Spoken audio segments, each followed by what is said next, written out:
We finished testing the Jaguar I-Pace and Kia Soul, and it's time to share the results with you. And then we answer audience questions, including one about which European car that you can't get in the United States that we'd import if we could. Next on Talking Cars.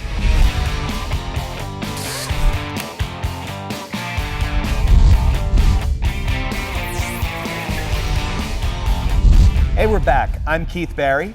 I'm Gabe Shanhauer. And I'm Jake Fisher. And we've got a couple of cars to talk about today, and then we're going to get straight to your questions. So without further ado, the Jaguar I-Pace. The Jaguar I-Pace is a car we have at the track. We purchased one. It's Jaguar's first all-electric car. It's a real sort of Tesla competitor. It's luxurious.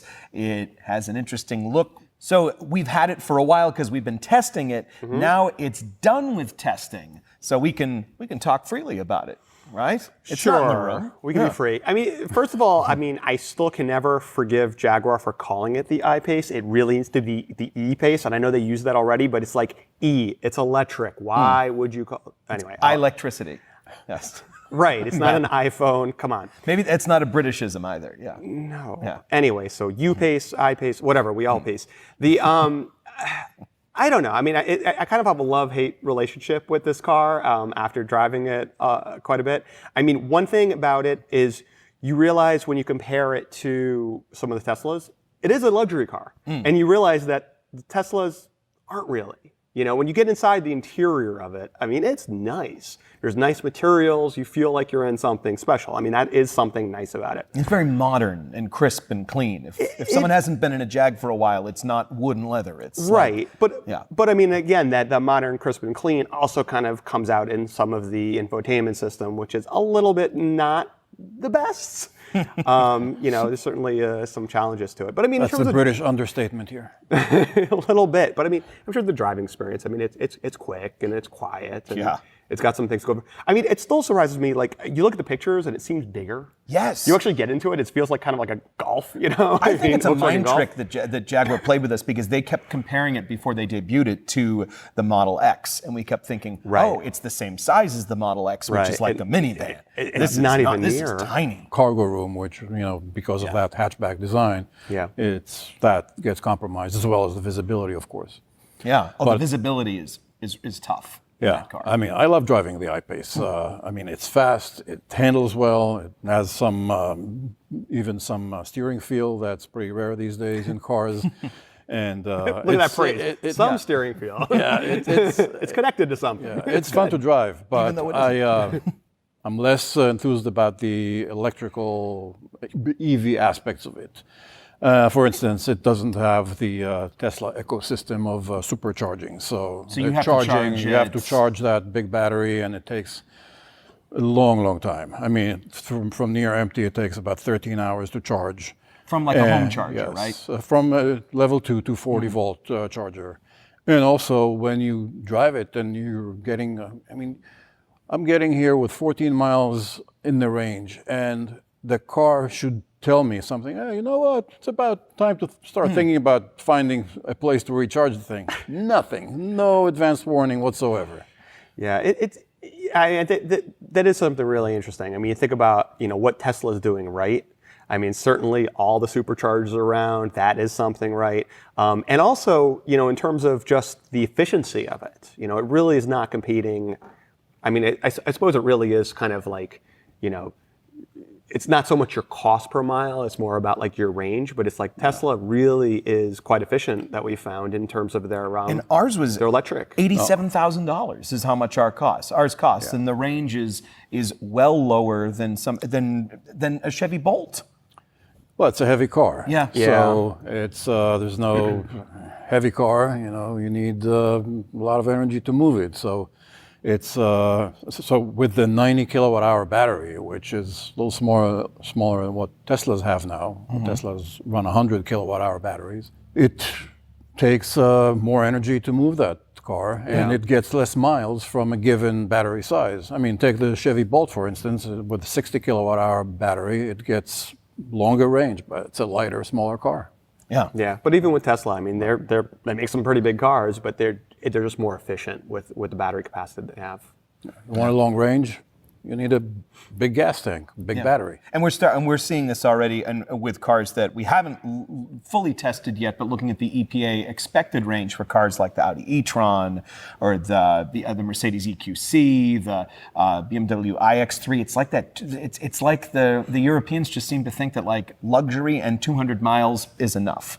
And to me, that's a disappointment. I love EVs. I'm a big fan of Jaguar Land Rovers, the cars they make, but this car feels like a disappointment to me because it doesn't. Yeah, it doesn't just because quite. of the range, or It's the range. It's the interior, as far as what you talked about. The infotainment system is confusing. The fact, the visibility in it, and the size. It's just kind of not quite there in a lot of ways. But the way that it is there is how it drives, how it handles is astoundingly good. There's certainly something to say about less expensive EVs that are coming now from Hyundai, Kia, in the form of Kona EV and Niro EV and the Soul EV. They're all going to have like about 240, 250 miles of range. They cost less. a lot less. And they can provide a lot of people with their EV needs. Of course, I mean, you're not. Inside. Of course, they don't have the cachet that Jaguar or Tesla have. Yeah. Well, they might have more reliability than. Yeah. So that's the other thing about this is that okay, Tesla's reliability in our ratings not particularly great. Jaguar Land Rover in our ratings reliability, what we hear is also not particularly great. No. Yeah. No. And yeah, obviously that wouldn't be a big selling point to get this over a Tesla if you're looking for some bulletproof reliability. Maybe wait for we'll see how the Audi does. Yeah. And with electric, being a simpler kind of a machine, it might be more reliable compared to other Jaguars. It could be, but I mean, it's not just powertrain problems that we've seen with Jaguars. So this car's been out for a little while. I've seen exactly one on the road that isn't ours. Who is buying this? And then probably a better question is, who is this targeted at? Because right now it looks like not a ton of people are buying it. It's tough. I mean, honestly, look, it's a kind of car that you want to be seen in, right? It's a certain, it's luxury, it's all that. I'm not sure what it's going to offer and really pull people away from Teslas. I don't see it.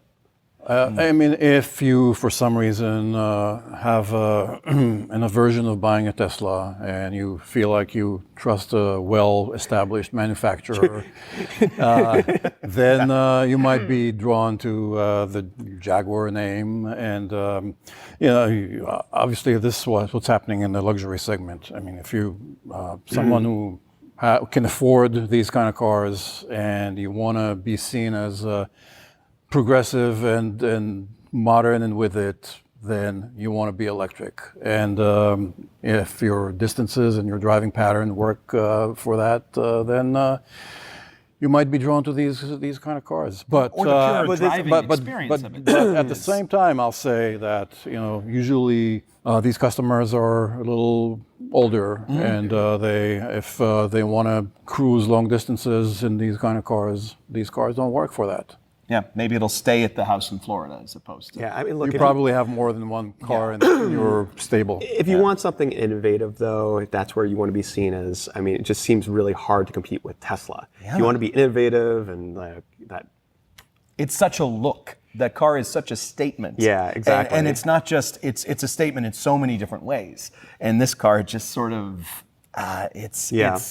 Now, another way to make a statement is to just be 100% practical. And that's sort of this trio of these Korean cars that we've seen from Hyundai and Kia, the Hyundai Kona EV, the Kia Niro, and the Kia Soul EV. Now, we are in the process of looking at the Niro and the Kona. The Soul, we don't have the EV yet because it's not out yet, but we did just finish testing the Soul, regular Soul, the gas-powered Soul. And this is a car that I kind of like. It's for me, it's practical, it's small, it's not tremendously expensive, but it has some personality, and it proves that you don't have to spend a lot of money to get something that's a little bit different and that fits some certain needs. What do you folks think of it? Well, I think for the footprint of the car, you get an enormous amount of room and practicality, easy access, great visibility, easy to use controls, which is common with Hyundai and Kia these days. I'm not crazy about the engine noise, and the ride tends to be kind of brittle on many surfaces, so I'm not crazy about that. But I mean, I think it has an appeal. It's fuel economy is pretty good if you don't need the all-wheel drive of a typical SUV that costs the same amount of money. It's front-wheel drive only. It can be a pretty handy urban runabout. Yeah, and it sits up a little higher. You get that better visibility. For some folks, it's easier to get in and out of. Yeah, I think it's a great package. I always loved the Soul. I always thought it was a great package. I mean, it gives a lot of the things that really why people like SUVs. It's that packaging, a little bit sitting up higher, good visibility, kind of like it's that practicality, kind of like making the most out of the footprint. So, to a lot of people, I think they'll probably spend the extra money to get something that is called an SUV or has all-wheel drive or has some cladding on the wheels or whatnot.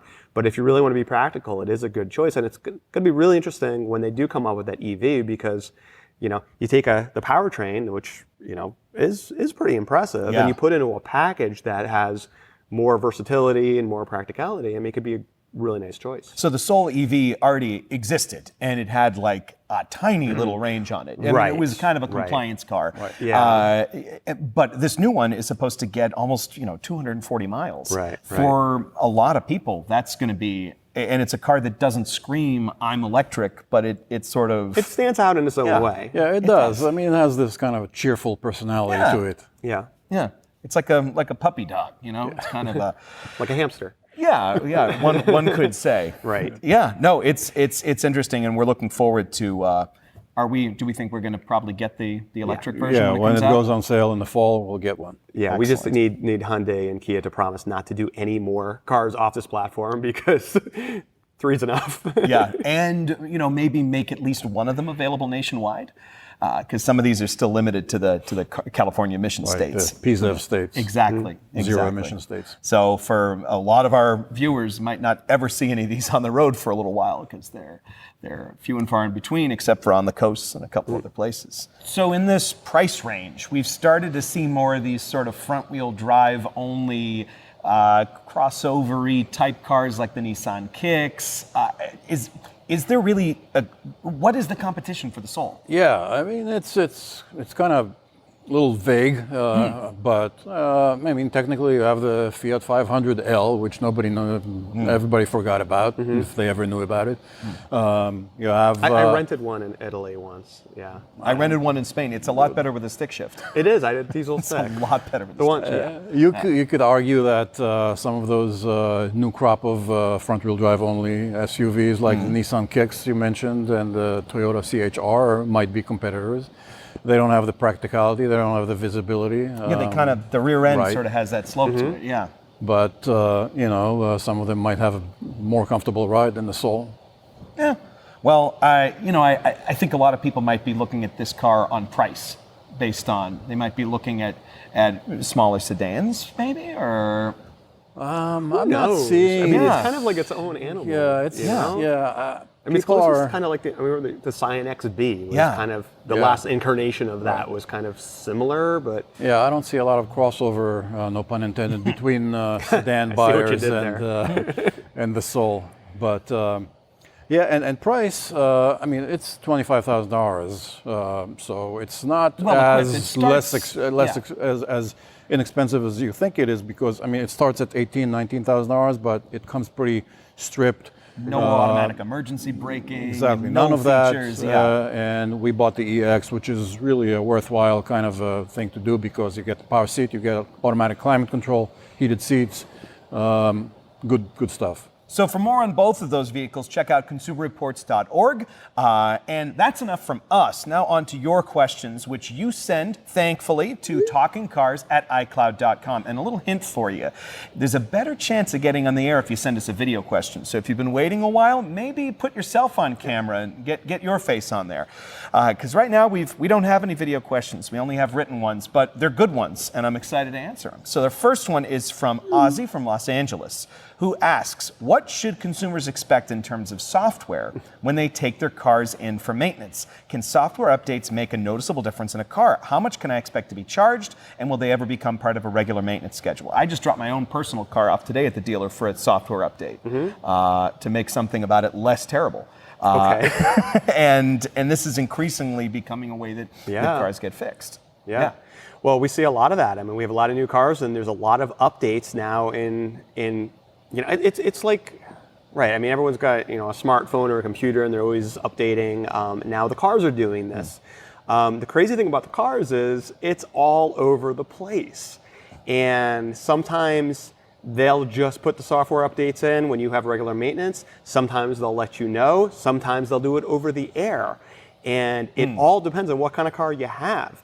My advice is it may make sense to kind of periodically talk to the dealer and ask if there are any updates on your car, because you probably will not have any other way of finding out. Because a lot of times these updates are kind of like, they might put them in if the consumer is complaining about something.